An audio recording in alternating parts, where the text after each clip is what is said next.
ದಸರಾ ಉದ್ಘಾಟಕರ ಆಯ್ಕೆಯಲ್ಲಿ ಶುರುವಾದಂತಹ ವಿವಾದ ಚಾಮುಂಡಿ ಬೆಟ್ಟದವರೆಗೂ ಕೂಡ ವ್ಯಾಪಿಸಿತು.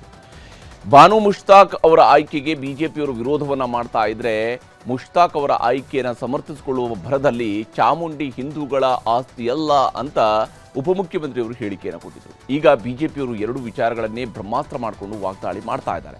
ಬಿಜೆಪಿಯವರನ್ನ ಮಾತ್ರಲ್ಲೇ ಕಟ್ಟಿ ಹಾಕ್ತಾ ಇದ್ದಂಥ ಡಿ.ಕೆ. ಶಿವಕುಮಾರ್ ಈಗ ನಾನಿನ್ನು ಮಾತನಾಡಲ್ಲ ಅಂತೇಳಿ ಮೌನಕ್ಕೆ ಶರಣಾಗಿದ್ದಾರೆ.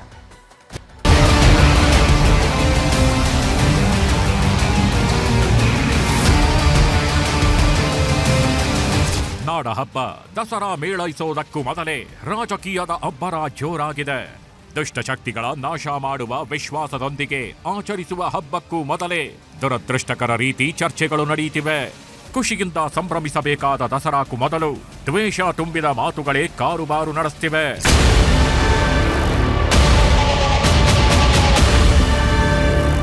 ಬಾನು ಮುಷ್ತಾಕ್ ಅವರಿಗೆ ತಾಯಿ ಚಾಮುಂಡಿ ಮೇಲೆ ನಂಬಿಕೆ ಇದೆಯಾ? ಹಾಗಾದ್ರೆ ಯಾಕಾಗಿ ಕರಿತಾ ಇದ್ದೀರಿ? ಯಾರಿಗೆ ಹಿಂದೂ ಧರ್ಮದ ಮೇಲೆ ನಂಬಿಕೆ ಇಲ್ವೋ ಅವರು ದಸರಾ ಹಬ್ಬಕ್ಕೆ ಬಂದು ಏನ್ ಮಾಡ್ತಾರೆ? ಚಾಮುಂಡಿ ಬೆಟ್ಟ, ಚಾಮುಂಡಿ ದೇವರು ಎಲ್ಲಾ ಧರ್ಮದವರಿಗೂ ಇದೆ, ಹಿಂದೂಗಳ ಆಸ್ತಿ ಏನಲ್ಲ.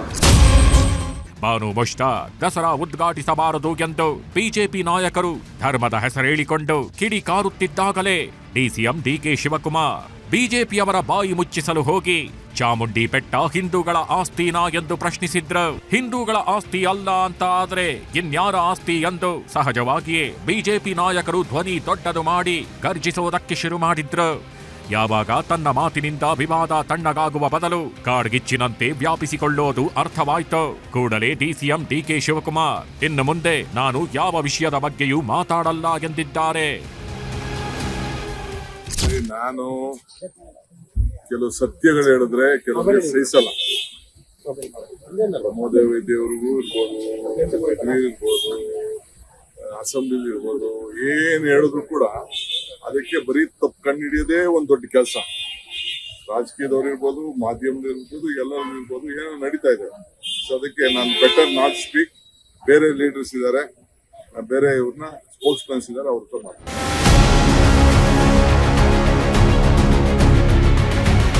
ಡಿಸಿಎಂ ಹೀಗೆ ವಿವಾದಕ್ಕೆ ತೆರೆ ಎಳೆಯಲು ಪ್ರಯತ್ನಿಸುತ್ತಿದ್ದಾಗಲೇ ಕೇಂದ್ರ ಸಚಿವ ಎಚ್.ಡಿ. ಕುಮಾರಸ್ವಾಮಿ ಸರ್ಕಾರದ ನಡೆಯನ್ನ ಪ್ರಶ್ನಿಸಿದ್ದಾರೆ. ಚಾಮುಂಡಿ ಬೆಟ್ಟದ ಮೇಲೆ ಕಣ್ಣಿಟ್ಟರೆ ಇಡೀ ಸರ್ಕಾರಕ್ಕೆ ಕುತ್ತು ಬರಬಹುದು ಎಂದು ಎಚ್ಚರಿಕೆಯನ್ನು ಕೊಟ್ಟರು. ಹಿಂದೂ ದೇವಸ್ಥಾನಗಳು, ಧಾರ್ಮಿಕ ಸಂಸ್ಥೆಗಳು ಯಾರಪ್ಪನ ಆಸ್ತಿ ಅಲ್ಲ ಅಂತಕ್ಕಂಥದ್ದು ಅವರು ಒದ್ದಾಡ್ತಾರೆ. ಇವತ್ತು ಧಾರ್ಮಿಕ ಕ್ಷೇತ್ರಗಳಲ್ಲಿ ಹಲವಾರು ಈ ರೀತಿಯ ಒಂದು ಸಮಸ್ಯೆಗಳು ಉಂಟು ಮಾಡೋದೇನಿದೆ, ಅದು ಸರ್ಕಾರಕ್ಕೆ ಕೂತು ಬರ್ತಕ್ಕಂಥದ್ದು, ಅದರ ಒಂದು ಸಮಸ್ಯೆಗಳು ಎದುರಿಸ್ತಕ್ಕಂಥದ್ದು ಅವರೇ ಅನುಭವ. ಇದರ ನಡುವೆ ಪ್ರತಿಪಕ್ಷ ನಾಯಕ ಆರ್ ಅಶೋಕ್ ಇವತ್ತು ಫೀಲ್ಡ್ಗಿಳಿದಿದ್ರು. ಸರ್ಕಾರದ ವಿರುದ್ಧ ಹಾಗೂ ಬಾನು ಮುಷ್ತಾಕ್ ವಿರುದ್ಧ ಮುಗಿಬಿದ್ರು. ಸಿದ್ದರಾಮಣ್ಣ, ನಿನ್ಗೆ ಬೇರೆ ಯಾರು ಸಿಕ್ಕಿಲ್ವಾ? ಹಿಂದುಳಿದವರು ಯಾರು ಸಿಕ್ಕಿಲ್ಲ? SC STಗಳಲ್ಲಿ ಯಾರು ಸಿಕ್ಕಿಲ್ವಾ? ಬೇರೆ ಸಮುದಾಯದವರು ಯಾರು ಸಿಕ್ಕಿಲ್ವಾ? ಹೋಗಿ ಇದೇ ಹಿಡ್ಕೊಂಬರ್ತೀಯಲ್ಲ. ಯಾರು ಸಿಕ್ಕಿಲ್ಲ ಅಂದ್ರೆ ಈ ಹಿಂದೂ ಸಮುದಾಯದಲ್ಲಿ ಯಾರು ಸಿಕ್ಕಿಲ್ಲ ಅಂದ್ರೆ ಯಾರು ಇಲ್ಲ. ಹಿಂದೂಗಳಲ್ಲಿ ಒಳ್ಳೆಯವ್ರು ಯಾರು ಇಲ್ಲ, ದೇಶಕ್ಕೋಸ್ಕರ ಹೋರಾಟ ಮಾಡಿದವ್ರು ಯಾರು ಇಲ್ಲ, ಒಳ್ಳೆ ಕವಿಗಳಿಲ್ಲ ಹಿಂದೂಗಳಲ್ಲಿ, ಒಳ್ಳೆ ಜ್ಞಾನಿಗಳಿಲ್ಲ. ಬಿಟ್ಬಿಡಿ. ನೀವು ಕೋಟ್ಯಾಂತರ ರೂಪಾಯಿ ಖರ್ಚು ಮಾಡಿ ಭುವನೇಶ್ವರಿಯ ವಿಗ್ರಹವನ್ನ ಇಲ್ಲಿ ಮಾಡ್ತಾ ಇದ್ದೀರಾ. ಅದೇ ವಿಗ್ರಹದ ಬಗ್ಗೆ ಈ ಅಮ್ಮ ಕಾಮೆಂಟ್ ಮಾಡ್ತಾರೆ. ಕನ್ನಡವನ್ನ ಭುವನೇಶ್ವರಿ ಮಾಡ್ಬಿಟ್ರಂತೆ. ಇನ್ನೇನು ಪಾಕಿಸ್ತಾನಿ ಮಾಡ್ಬೇಕಾಯ್ತಾ? ಪಾಕಿಸ್ತಾನಿ ದೇವ್ರು ಮಾಡ್ಬೇಕಾಯ್ತಾ? ನಾವು ಭುವನೇಶ್ವರಿನೇ, ಕನ್ನಡ ತಾಯಿ ಭುವನೇಶ್ವರಿನೇ. ಡಿಸಿಎಂ ಮಾತಿಗೆ ಕೇಂದ್ರ ಸಚಿವ ಪ್ರಹ್ಲಾದ್ ಜೋಶಿ ಕುಟುಕಿದ್ದಾರೆ. ಡಿಕೆಶಿ ಇತ್ತೀಚೆಗೆ ಕನ್ಫ್ಯೂಸ್ ಆದಂತೆ ಕಾಣ್ತಿದ್ದಾರೆ ಎಂದರು. ಒಮ್ಮೆ RSS ಗೀತೆ ಹಾಡ್ತಾರೆ, ಹಿಂದೂ ಆಸ್ತಿನಾ ಅಂತಾರೆ. ಇದೆಲ್ಲವೂ ಗೊಂದಲಮಯ ಎಂದು ಡಿಕೆಶಿಗೆ ಮಾತಲ್ಲೇ ಚುಚ್ಚಿದ್ರು. ಸಂಘದ ಪ್ರಾರ್ಥನೆ ಹೇಳಿದ ನಂತರ ಅವ್ರ ಮೇಲೆ ಮುಗಿದು ಬಿದ್ದಾರ.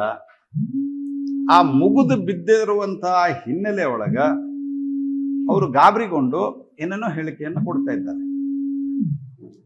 ಅವರು ಕಾಂಗ್ರೆಸ್ಗೆ ಒಂದ್ಸರ್ತಿ ಹೆದರಿಸ್ಲಿಕ್ಕೆ ಹೋಗ್ತಾರೆ ಹೈಕಮಾಂಡ್ಗೆ. ಆ ನಂತರ ಬಹಳ ಮೈ ಮೇಲೆ ಬಿದ್ದ ಮೇಲೆ ಮತ್ತೊಂದು ಸ್ಟೇಟ್ಮೆಂಟ್ ಕೊಡ್ತಾರೆ. ನಾವು ಅವರಿಗೆ ಅಧಿಕಾರ ಕೊಡ್ತಾರ ಇಲ್ಲೋ ಅನ್ನುವಂತ ಒಂದು ಕನ್ಫ್ಯೂಷನ್ದಾಗ ಅವರು ಬಹಳ ಭಯಪಟ್ಟು ಏನೇನೋ ಒಂದೊಂದು ಹೇಳಿಕೆ ಕೊಡ್ತಾರೆ. ಬಿಜೆಪಿ ನಾಯಕರು ಹೀಗೆ ಟೀಕೆ ಮಾಡ್ತಿರೋವಾಗ್ಲೇ ಬಾನು ಮುಷ್ತಾಕ್ ಆಯ್ಕೆಯನ್ನು ಕಾಂಗ್ರೆಸ್ ನಾಯಕರು ಸಮರ್ಥವಾಗಿ ಒಪ್ಪಿಕೊಳ್ಳುತ್ತಿದ್ದಾರೆ. ಆರ್ಎಸ್ಎಸ್ನಿಂದ ತರಬೇತಿ ಪಡೆದಿರುವ ಬಿಜೆಪಿ ನಾಯಕರ ಮನಸ್ಥಿತಿಗಳೇ ಇಂಥದ್ದು ಎಂದು ತಿರುಗೇಟು ಕೊಟ್ಟಿದ್ದಾರೆ. ಒಂದರಲ್ಲೂ ಕೂಡ ಅವರು ಜನರನ್ನ ಒಡೆಯೋದು, ಸಮಾಜವನ್ನು ಒಡೆಯೋದು, ಸುಳ್ಳನ್ನ ಹೇಳುವಂಥದ್ದು, ದಾರಿ ತಪ್ಪಿಸುವಂಥದ್ದು, ಇದೇ ಮಾನ್ಯ ಅಶೋಕ್ ಅವರು, ಮಾನ್ಯ ವಿಜಯೇಂದ್ರ ಅವರು ಮತ್ತು ಎಲ್ಲ ಈ ಬಿಜೆಪಿ ಮುಖಂಡಗಳು ಮಾಡ್ತಾ ಇರತಕ್ಕಂಥದ್ದು. ಅದು ಅವರ ಒಂದು ವ್ಯವಸ್ಥಿತವಾದಂಥ RSSನ ಟ್ರೈನಿಂಗ್ ಪಡ್ಕೊಂಡಿರ್ತಕ್ಕಂಥ ಒಂದು ಕಾರ್ಯತಂತ್ರ. ಇವೆಲ್ಲ ಜನ ಅರ್ಥ ಮಾಡ್ಕೊಳ್ಬೇಕು. ಅವರೇನು ಮುಸ್ತಾಕ್ ಅವರು ಎಲ್ಲ ಸರ್ವಧರ್ಮಗಳನ್ನು ಸಮಾನವಾಗಿ ನೋಡುವಂಥವ್ರು, ಮೇಲು ಕೀಳು ಅನ್ನೋದೇನೂ ಇಲ್ಲ, ಎಲ್ಲ ಧರ್ಮಗಳು ಸಮಾನ ಅನ್ನೋದು ಅವ್ರ ಧರ್ಮದಷ್ಟೇ ನಮ್ಮ ಧರ್ಮವನ್ನು ಪ್ರೀತಿ ಮಾಡ್ತಾರೆ. ಬಹುಶಃ ಏನು ವಿಚಾರ ಇಲ್ಲದಾಗ ಏನಾದ್ರು ಒಂದು ತೀಟೆ ಮಾಡ್ತಕ್ಕಂಥದ್ದು ವಿರೋಧ ಪಕ್ಷರು ತೀಟೆ ಮಾಡಿದಾಗ ಸಾರ್ವಜನಿಕವಾಗಿ ಕೆಲವು ಭಿನ್ನಾಭಿಪ್ರಾಯಗಳು ಬರ್ತವೆ. ಸೊ ಸಾರ್ವಜನಿಕರ ಭಿನ್ನಾಭಿಪ್ರಾಯ ನಾವು ಗೌರವವಾಗಿ ಸ್ವೀಕಾರ ಮಾಡ್ತೀವಿ. ಇದು ಒಂದು ಬಾಂಧವ್ಯ ಇವತ್ತಿನ ದಿವಸ, ಸಾಮರಸ್ಯ. ರಾಷ್ಟ್ರಕವಿ ಕುವೆಂಪು ಅವರು ಹೇಳಂಗೆ ಸರ್ವ ಜನಾಂಗದ ಶಾಂತಿಯ ತೋಟ ಇದು. ಇಲ್ಲಿ ನೀವು ಜಾತಿ ಧರ್ಮದ ಮಧ್ಯೆ ದಿವಸ ಒಂದು ಎಲ್ಲವನ್ನು ಒಯ್ದಲ್ಲಿ ಹಸ್ತಿರಲ್ಲ, ಅದು ಸರಿಯಾದದ್ದಲ್ಲ. ಬೇರೆ ಬಿಜೆಪಿಯವರು ಬಹುಶಃ ಬೇರೆ ಏನು ಇಶ್ಯೂಸ್ ಇಲ್ಲ ಕಾಣ್ತದೆ ಅವರಿಗೆ. ಬಿಜೆಪಿಯವರು ಪ್ರತಿಯೊಂದರಲ್ಲೂ ಕೋಮು ರಾಜಕಾರಣ ಮಾಡಬಾರ್ದು. ಸಮಾಜ ಎಷ್ಟು ಮಟ್ಟಕ್ಕೆ ತಗೊಂಡೋಗಿ ಒಡೆಯೋಕ್ಕೆ ಸಾಧ್ಯನೋ ಆ ಮಟ್ಟಕ್ಕೆ ಒಡೆದು ಬಿಟ್ರೆ ಒಗ್ಗೂಡ್ಸಕ್ಕೆ ಕಷ್ಟ ಆಗುತ್ತೆ. ಹೀಗೆ ದಸರಾ ಹತ್ತಿರವಾಗುತ್ತಿರೋವಾಗ್ಲೇ ಚಾಮುಂಡಿ ಬೆಟ್ಟದ ಜೊತೆಗೆ ಬಾನು ಮುಷ್ತಾಕ್ ಉದ್ಘಾಟನೆಯ ಬಗ್ಗೆಯೂ ದೊಡ್ಡ ಮಟ್ಟದಲ್ಲಿ ಚರ್ಚೆ ನಡೆಯುತ್ತಿದೆ. ಇದರ ನಡುವೆಯೇ ತಮ್ಮ ಗೆಳತಿ ತಾಯಿ ಚಾಮುಂಡೇಶ್ವರಿಗೆ ಕಟ್ಟಿಕೊಂಡಿರುವ ಹರಕೆ ತೀರಿಸಲು ಬೆಟ್ಟಕ್ಕೆ ಹೋಗಬೇಕು ಅಂದುಕೊಂಡಿದ್ದೆ. ಈಗ ತಾಯಿ ಚಾಮುಂಡಿಗೆ ಕರೆಸಿಕೊಂಡಂತಾಗಿದೆ ಎಂದು ಹೇಳುವ ಮೂಲಕ ಚಾಮುಂಡೇಶ್ವರಿ ಬಗ್ಗೆ ನಿಮಗೆ ನಂಬಿಕೆ ಇದೆಯೇ ಎಂದು ಪ್ರಶ್ನಿಸಿದವರಿಗೆ ಬಾನು ಮುಷ್ತಾಕ್ ನಗುನಗುತ್ತಲೇ ಉತ್ತರ ಕೊಟ್ಟಿದ್ದಾರೆ. ನನ್ನ ಪಕ್ಕದಲ್ಲಿಯೇ ಕೂತಿದ್ದ ಮೀನಾ ಮೈಸೂರು ಇವತ್ತು ಚಾಮುಂಡಿ ಬೆಟ್ಟಕ್ಕೆ ಹೋಗೋಣ, ನನ್ನ ಹರಕೆ ತೀರಿಸ್ತೀವೋಣ ಅಂತ ಕೇಳಿದ್ರು ನನಗೆ. ನಾನು ಮೀನಾ ಮೈಸೂರಿಗೆ ಹೇಳಿದೆ, ಸದ್ಯದಲ್ಲೇ ನಾನು ಒಂದು ವಾರದಲ್ಲಿ ಮತ್ತೆ ಬರ್ತೀನಿ ಮೈಸೂರಿಗೆ, ನಿಮ್ಮ ಜೊತೆಯಲ್ಲಿ ಇರ್ತೀನಿ, ಚಾಮುಂಡಿ ದೇವಸ್ಥಾನಕ್ಕೆ ಹೋಗೋಣ ಅಂತ ಹೇಳ್ಬಿಟ್ಟು ಹೇಳಿ ಬಂದೆ. ನಿಮ್ಮೊಡನೆ ಶೇರ್ ಮಾಡ್ಕೋಬೇಕು ಅನ್ನೋಂಥದ್ದು ಏನು ಅಂದರೆ, ಚಾಮುಂಡೇಶ್ವರಿ ತಾಯಿ ನನ್ನನ್ನು ಕರೆಸ್ಕೊಳ್ತಾ ಇದ್ದಾಳೆ ಮೈಸೂರಿಗೆ. ದಸರಾಗೂ ಮುಸ್ಲಿಮರಿಗೂ ಅರಸರ ಕಾಲದಿಂದಲೂ ನಂಟಿದೆ. ನಾಲ್ವಡಿ ಕೃಷ್ಣರಾಜ ಒಡೆಯರ್ ಕಾಲದಲ್ಲಿ ದಿವಾನರಾಗಿದ್ದ ಸರ್ ಮಿರ್ಜಾ ಇಸ್ಮಾಯಿಲ್ ಅವರನ್ನು ಮಹಾರಾಜರೇ ಅಂಬಾರಿ ಮೇಲೆ ತಮ್ಮ ಜೊತೆ ಕೂರಿಸಿಕೊಂಡು ದಸರಾ ಮೆರವಣಿಗೆಯಲ್ಲಿ ಸಾಗಿದ್ದ ಇತಿಹಾಸವಿದೆ.